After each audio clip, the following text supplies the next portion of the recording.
à la femelle en cas de doute. Le mâle n'en prend pas homme. Certaines louves dominantes sont issues d'une longue descendance dense de chefs de meute. Très souvent, les filles de louves dominantes deviennent à leur tour chefs de meute. Ils apprennent de leurs parents et, d'une manière générale, les couples dominants restent ensemble toute leur vie. Lorsque l'un des deux membres du couple meurt, c'est le loup avec la plus grande expérience qui a su convaincre la meute de ses compétences sociales à travers ses décisions, qui prend sa place. Contrairement aux loups de réserve, les loups sauvages ne se battent que très rarement sérieusement pour la position de chef. En 20 ans d'observation sur le terrain, je n'ai vécu que 2 fois des combats à mort. L'un de ces cas a fait sensation, parce que la louve, extrêmement dominante, avait été tuée par sa propre meute. Cette louve druie régnait sur la meute avec une poigne de fer. Elle avait chassé sa mère et sa sœur de la famille et se montrait très agressive, notamment envers son autre sœur, plus paisible, dont elle avait même tué les petits. Je baptisai la sœur Cindrilla, Cendrillon. Le comportement de la louve dominante avait une influence négative sur l'atmosphère au sein de la meute, qui ne faisait qu'empirer. Une année, la sœur dominante se dirigea vers la tanière de Cindrilla, vraisemblablement avec l'intention de tuer une nouvelle fois ses petits. Elle se heurta à une résistance acharnée et violente de toute la meute, qui tua sa propre louve dominante. Cindrilla, dont les louveteaux de 6 semaines avaient survécu, prit sa succession à la tête des druies. Le plus étonnant restait encore à venir. Elle adopta les 7 bébés de sa sœur morte, ainsi que la descendance d'une autre louve druie. La meute comptait désormais 21 louveteaux, et le nombre de ses membres avait d'une empathie bondi à 29 loups. Tous firent preuve d'airs impressionnantes envers les petits de la louve qui leur avait paissé l'enfer. La perte de sa louve dominante étant fait vivre ici, c'était normalement une dure épreuve pour une meute, mais 111 111 111 111.11 la direction selon le principe du loup dominant ou le contraire. Cette perte sembla souder la meute, qui ne tenait auparavant que menée par une poigne de fer. Au sein de leur propre famille, les loups ont un immense besoin d'harmonie. La cohésion de la famille, et non sa dispersion, est le but premier de tout loup dominant. Ce que j'aimerais aussi pouvoir dire de nos responsables politiques. On déteste les désotes. La situation devait être devenue insupportable pour les pédrouilles avec cette femelle tyrannique. Cindrilla, jusqu'ici martyrisée et opprimée, devint, du jour au lendemain, une louve dominante tolérante. Le nouveau couple dominant vécut paisiblement ensemble jusqu'à sa mort, bien des années plus tard. On parlait autrefois de loups alpha et de louves alpha, qui régnaient sur la meute et décidaient de tout. Ces notions sont depuis longtemps dépassées et ne sont plus utilisées dans les études en milieu naturel.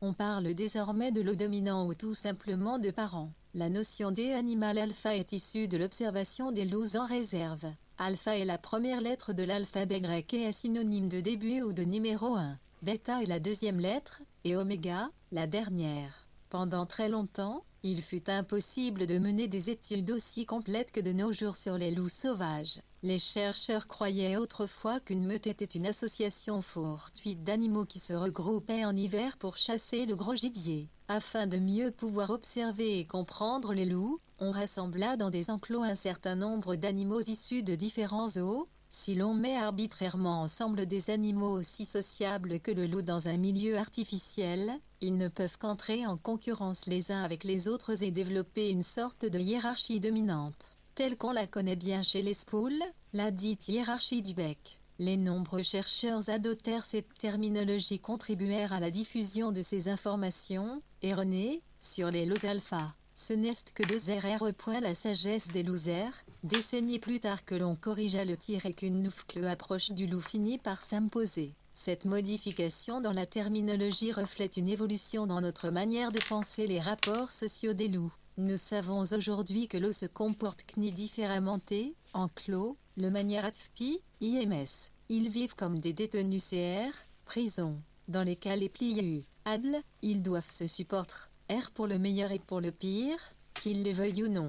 Cuir relation sociale non estérique CMCNT rien à voir avec celle d'une meute en liberté. Il leur est impossible de s'accoupler avec qui ils veulent ou de s'en aller, ils n'ont même pas le droit de chasser. Vous pouvez imaginer ce que cela signifie pour un groupe.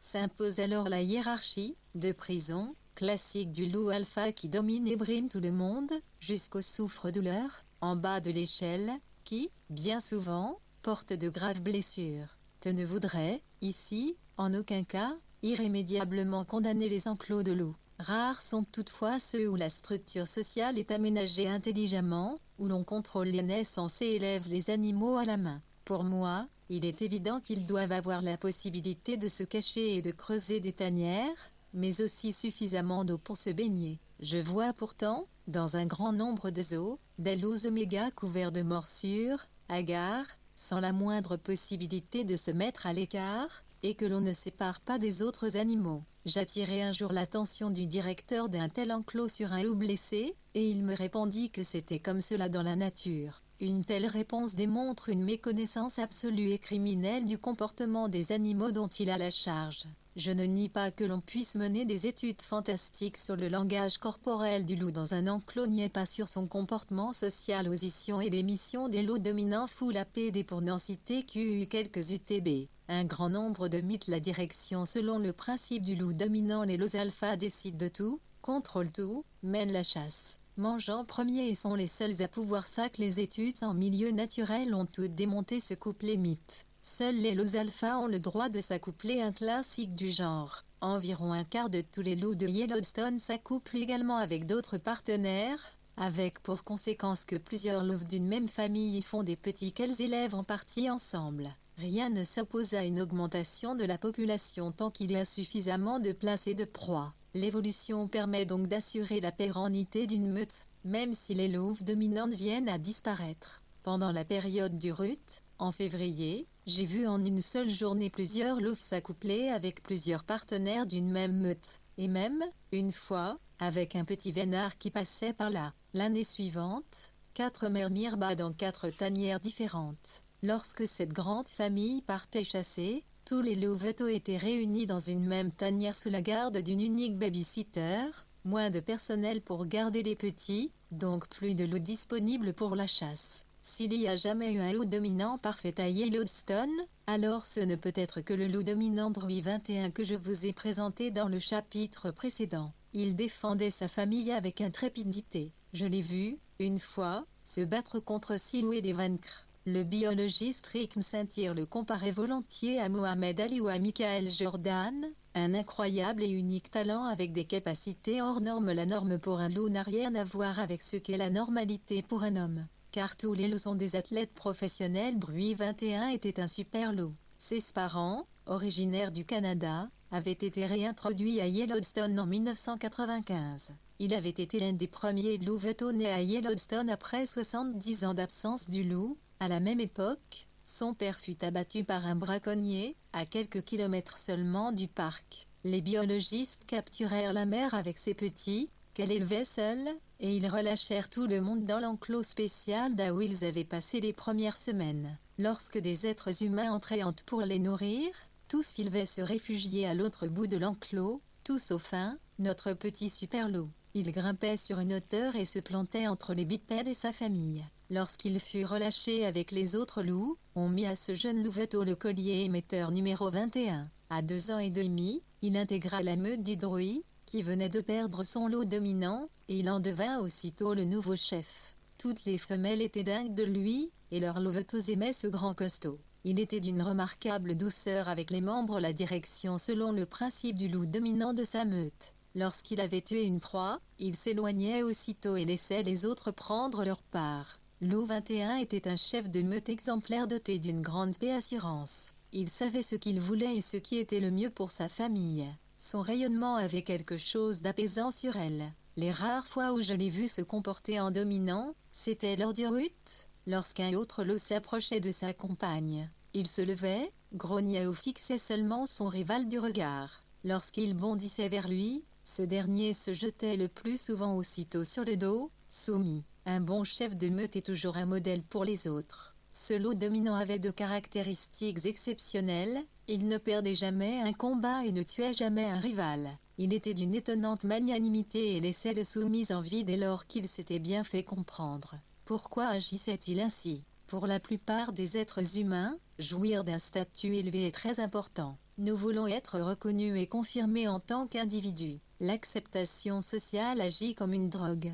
Elle nous rend si heureux que nous sommes pratiquement prêts à tout pour l'obtenir. Outre le neurotransmetteur qu'est la dopamine, notre cerveau sécrète des substances corporelles opiacées et des ocytocines. Plus il en sécrète, mieux nous nous sentons. Du point de vue de l'évolution biologique, jouir d'un statut élevé est important pour la survie. Lorsque les partenaires ou la nourriture viennent à manquer, priorité est donnée à l'individu au sommet de la hiérarchie. Tout tourne, en fin de compte, autour de la reproduction. Du point de vue de l'évolution, le fait que la descendance reste en vie est l'unique chose qui compte. Les circonstances nous imposent parfois une position que l'on n'aurait jamais souhaité prendre. Il en est de même chez les loups. Vous souvenez-vous de Casanova, le loup qui conquit le cœur des loups druids et fut ainsi accepté dans la meute. Le loup dominant l'a rossé à plusieurs reprises et il aurait facilement pu.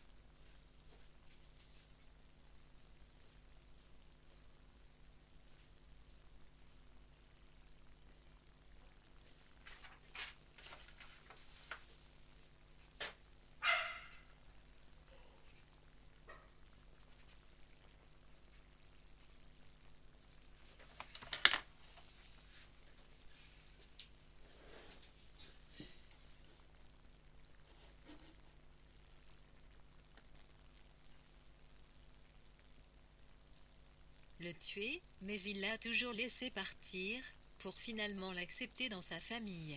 Contre toute attente, lorsque le loup dominant druide mourut, à 9 ans, Casanova renonça à la position de chef qui lui était acquise pour la céder à un cadet. L'élégant tombeur de Sedamze n'avait pas la carrure d'un boss. Il se laissait trop aisément distraire et s'intéressait davantage aux filles qu'à l'intérêt de la famille. Il préféra la liberté.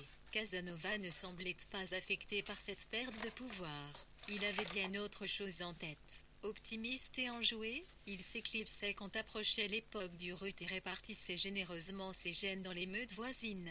Il réintégrait toujours la famille après ses escapades amoureuses. Il tenait davantage de l'amant que du guerrier, mais était toujours là quand on avait besoin de lui, que ce soit pour évincer des loups étrangers de son territoire, pour la chasse ou pour élever les petits, lorsque la situation devenait critique. La famille pouvait compter sur lui. Il surgissait soudain, telle la cavalerie, et aidait du mieux qu'il le pouvait. Il ne montra toutefois jamais la moindre ambition de prendre la tête de la meute. Casanova ne manqua pas de surprendre de nouveau son monde à l'âge respectable de 8 ans. Toutes les femelles de la meute étant parentes avec lui, les loups évitent la consanguinité, il se rendit une nouvelle fois sur son ancien territoire de chasse, et, accompagné par 5 de ses neveux, il alla chercher autant de femelles d'une meute voisine.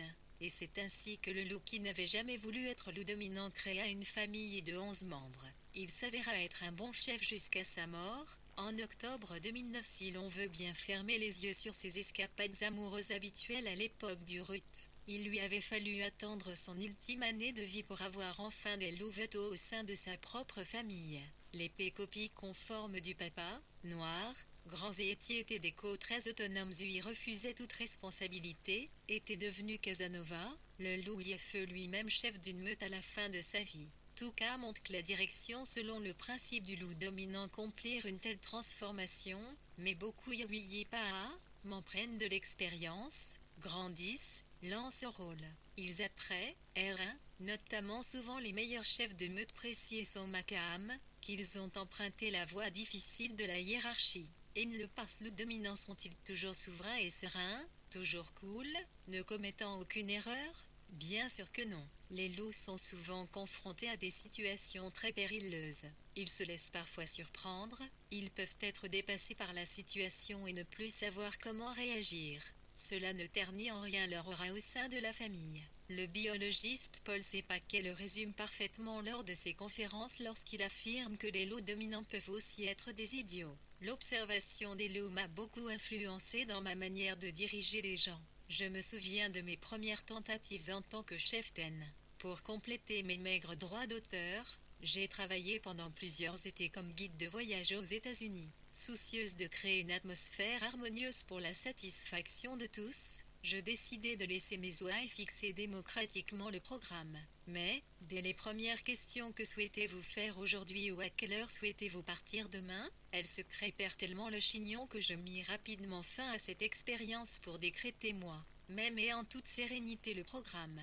Personne ne s'en plaignit, et tout le monde était content. Au début, j'ai eu beaucoup de mal à prendre de telles décisions et à assumer la responsabilité pour les voyages et les voyageurs, mais j'ai appris des loups. Mon autorité de cheftaine de meute justifiait que je prenne les décisions, et ce fut accepté par mon groupe parce qu'il savait que je voulais le meilleur pour lui si nous nous trouvons tellement à l'aise en pleine nature. C'est parce qu'elle n'a aucune opinion sur nous. Friedrich Nietzsche, La force des femmes, ce qui lie les femmes et le loup. Une question que j'adore poser lors de mes conférences sur les loups est, lorsqu'une décision importante pour la meute doit être prise, à votre avis, qui du mâle ou de la femelle a le dernier mot? La réaction du public est toujours la même. Les femmes donnent des coups de coude dans les côtes de leur mari en ricanant, et les hommes regardent le plafond en soupirant. Oui, oui, comme à la maison lors de mes interventions dans les écoles. Je remarque également que les choses ont évolué au cours des dernières années. Lorsque les enfants hurlent à l'unisson, Mama dans une famille de loups, les parents prennent, certes, ensemble les décisions, mais, lorsqu'une décision est vraiment cruciale pour la famille, par exemple, comment, où et quand on chasse, et où on creuse la tanière pour la mise bas, chez les loups comme chez les humains, c'est la femelle tout en haut de la hiérarchie qui tranche. Tout ce qui est important pour la famille, la sagesse des loups est décidée en fonction de sexualité. L'IA est là nous plusieurs mâles afin qu'il chasse ses besoins. C'est elle qui, erça sa gravit pour élever ses petits et qu'il les protège contre les ennemis. Comme dans toutes les grandes familles, il y a bien sûr chez les loups des conflits entre les mâles et les femelles. J'ai même vu des loups brosser la meute, et vice-versa. D'une manière générale, les conflits sont réglés en fonction de la situation, indépendamment du sexe et du niveau hiérarchique. Lorsque, par exemple, une dispute doit être réglée entre deux jeunes loups, c'est le loup le plus proche d'eux qui intervient. Cela peut très bien être un frère ou une sœur aînée. Yellowstone a révélé un grand nombre de loups remarquables, mais l'une d'elles était déjà une légende de son vivant jusqu'à sa mort tragique. Elle fascinait tous ceux qui la voyaient. Pour le biologiste Rick Saint-Cyr, elle était l'Angelina Jolie des louves. Nous l'appelions 06, O6, parce qu'elle était née en 2006. Dans un film de National Geographic sur sa vie, elle s'appelle She-Wolf. Lorsqu'elle apparut dans la Lamar Valley, à l'âge de 2 ans, il fut aussitôt évident qu'elle avait quelque chose de particulier. Normalement, lorsqu'une louve quitte son territoire, sa priorité absolue est de se trouver un compagnon et d'élever des petits. She-Wolf prit son temps. Lors de la période du rut, le premier hiver, elle eut jusqu'à 5 soupirants, ce qui est très rare chez les loups sauvages. Elle ignora jusqu'aux plus grands et aux plus forts d'entre eux et préféra fonder une famille avec 2 jeunes mâles, des frères, auxquels elle donna satisfaction. Peu après la naissance de ses premiers louveteaux, She-Wolf quitta sa tanière et tua 2 biches en seulement 10 minutes seule. Les mâles la regardèrent faire. Il semblait qu'elle devait encore enseigner la chasse aux 2 petits genoux, exactement comme elle allait faire subir une sorte d'entraînement de survie à tous les autres membres de la famille au cours des années suivantes. La force des femmes SHC. Wolf fut l'une des meilleures chasseresses qu'il ait jamais été donné de voir à Yellowstone. Normalement, toute la meute participe à la chasse, et chacun remplit un rôle bien précis à rabattre, traquer, attaquer, jusqu'au loup dominant, qui porte la blessure mortelle. She-Wolf était différente. Elle préférait chasser seule et affronter sa proie en face. Un cerf peut peser entre 300 kg et 400 kg. Lorsqu'il est attaqué, il se défend soit en piétinant à mort l'assaillant avec ses pattes avant, soit en le projetant dans les airs avec ses bois. Au cours de la chasse, She-Wolf se mettait systématiquement en danger. Sa technique était fantastique. Elle courait tout présent de sa proie, sur le côté, sautait en l'air en tournant la tête et plantait ses crocs dans la gorge du cerf. Elle parvint même à le faire une fois, en nageant, dans les flots tumultueux d'une rivière plus la louve 06, la superstar de Yellowstone. Je la vis, une fois, attaquer une biche au bord de la rivière, puis rouler avec elle en bas d'un talus et tomber dans l'eau. Sa proie lui maintenait la tête sous l'eau. Elle lâcha la gorge de la biche et la sagesse des loups débattit pour s'en libérer. Toujours dans l'eau, la louve appuya de tout son poids sur la tête de l'animal, qui se noya en quelques minutes. Problème, la biche, et donc la nourriture pour la famille, était dans une eau assez profonde. Une fois de plus, la louve ne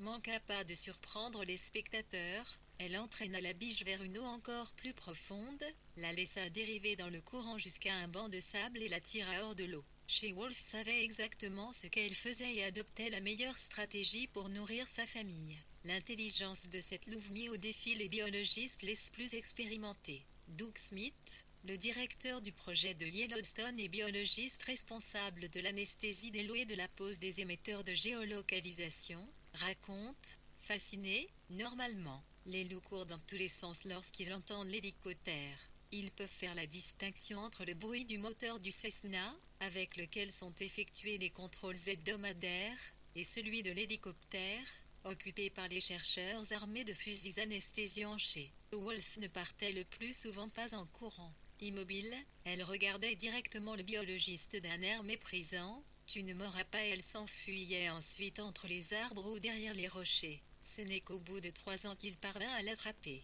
En décembre 2012, She-Wolf commet une erreur fatale lorsque, pour la première fois, elle s'aventura hors du parc national, où le loup est protégé, pour aller dans le Wyoming. C'était le dernier jour de la chasse, et elle fut la dernière louve abattue pendant cette saison. La mort d'une légende provoque toujours une vague d'émotions.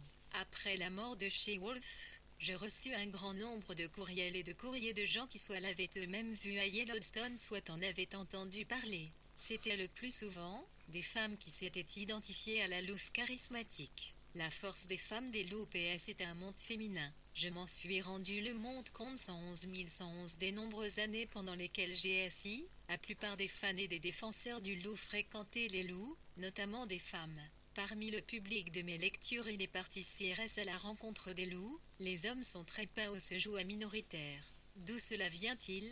Les êtres humains réagissent différemment aux loups et vice-versa. Lorsque, au début des années 1990, je faisais mon stage d'éthologie au Wolf Park, l'un des rares hommes autorisés à pénétrer dans l'enclos était le photographe Monty Sloan, un homme frêle avec une aura douce et amicale, le contraire du macho. Les loups l'adoraient. Lorsqu'il allait les voir, les loups se pressaient autour.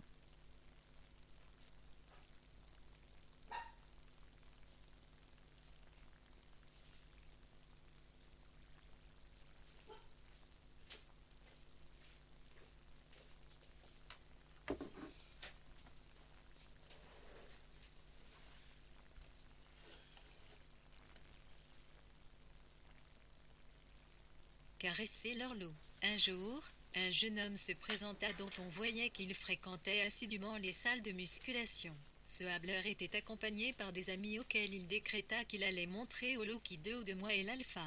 Ce que ne virent pas ses amis, c'était la sueur qui perlait sur son front lorsqu'il franchit le sas d'entrée. Comme d'habitude, les loups se précipitèrent vers nous avec enthousiasme. Nous savions comment nous comporter, bien nous camper sur nos jambes pour ne pas perdre l'équilibre, savourer les baisers des loups et leur caresser le ventre. Il s'embrassa alors une chose à laquelle nous ne nous attendions pas, les loups s'immobilisèrent brusquement aux pieds de Monsieur Macho. 2 d'entre eux le fixèrent, figés, les poils de la nuque dressés, les oreilles pointées en avant. Visiblement, ils le trouvaient louche. Les loups sont d'excellents observateurs du langage corporel, condition indispensable pour évaluer correctement une proie potentielle.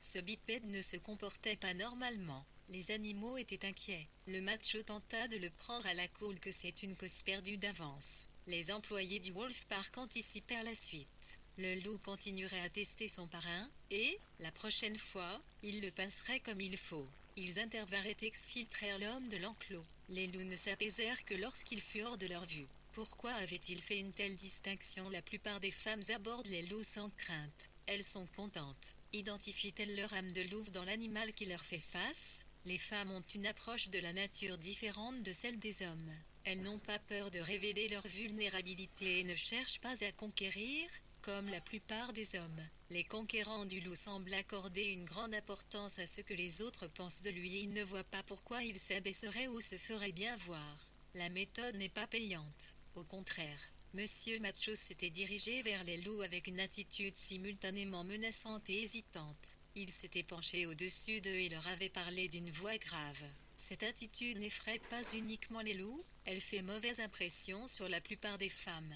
Monty se comportait différemment. Il parlait d'une voix douce et basse aux loups, s'agenouillait devant eux et les caressait tendrement. C'est pour cela qu'il l'aimait. Lors de mes études à Yellowstone, j'ai également constaté que les personnes les plus discrètes et les plus réservées avaient à la force des femmes chance de voir les loups de plus près. Et ce sont principalement des femmes et des photographes animaliers expérimentés et lestes ce qui fascine les femmes chez le loup, leur nature sauvage, indomptable. La plupart des femmes ont avec les animaux le don de s'effacer, d'observer et d'attendre, alors que les hommes ont tendance à vouloir donner des ordres, contrôler et dominer. Raison pour laquelle on trouve davantage d'hommes parmi les fans de l'ours que parmi les fans du loup. Le grand spécialiste allemand des loups, Eric Simon, me dit un jour au cours d'une conversation sur les femmes et les loups, tous les deux, les femmes et les loups, sont de prime abord les opprimés de l'histoire. En réalité, ils sont les forts, il convient de tenir compte du rôle des femmes dans la domestication du loup,